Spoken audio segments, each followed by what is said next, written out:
Today we're looking at Chief Joseph.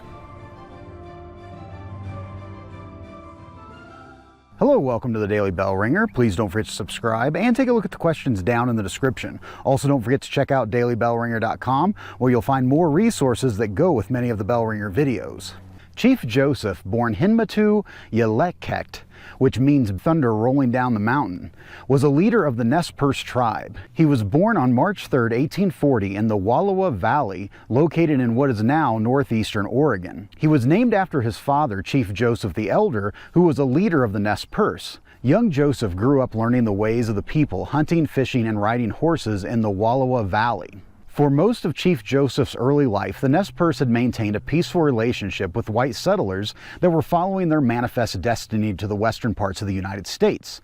However, that peace started to fall apart when gold was discovered in Nez Perce territory in the 1860s. More settlers moved into the area, and the U.S. government wanted the Nez Perce to move to a reservation, which were smaller pieces of land designated for Native Americans. Chief Joseph's father had signed a treaty in 1855 that allowed the Nez Perce to keep much of their land, but a new treaty in 1863 took most of it away.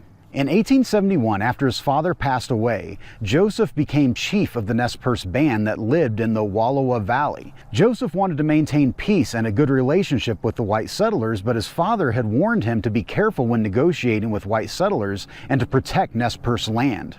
In May of 1877, the U.S. government ordered all Nez Perce to move to a reservation in Idaho, giving them only 30 days to do so. Chief Joseph knew this was unfair, but tried to avoid war. However, tensions rose and violence broke out between some young Nez Perce warriors and white settlers. This led to the Nez Perce War of 1877. Chief Joseph, along with other Nez Perce leaders like Looking Glass and Whitebird, decided to lead their people on a long journey to find safety. On this journey, Joseph led close to 900 men, women, and children, and almost 2,000 head of livestock and horses. Their journey, however, became a fighting retreat as the U.S. Army pursued them for over 1,400 miles through Oregon, Washington, Idaho, Wyoming, and Montana. Today I am standing here along the Chief Joseph Highway, which follows part of the route the Nez Perce traveled.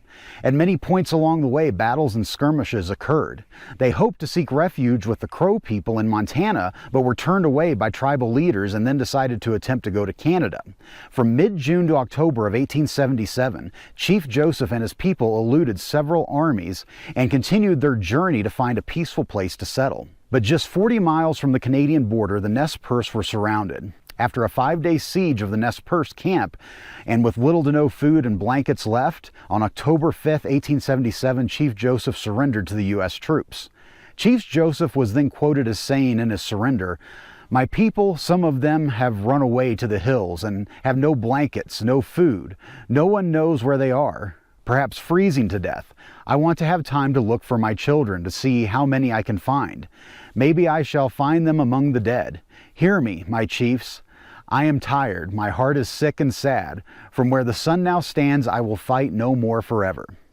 After their surrender, Chief Joseph and his people were not allowed to return to the Wallowa Valley, as had been promised. Instead, they were moved to different reservations. First, they were taken to Kansas, then to Indian Territory in present-day Oklahoma.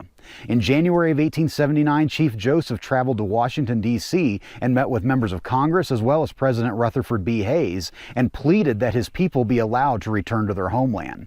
But his requests were denied, and the Nez Perce were forced to continue to live on reservations in Oklahoma, enduring harsh conditions. In 1885, Chief Joseph and some of his people were allowed to move to a reservation in Colville, Washington. He continued to speak out for the rights of his people and the return of their homeland, but he was never successful in his effort.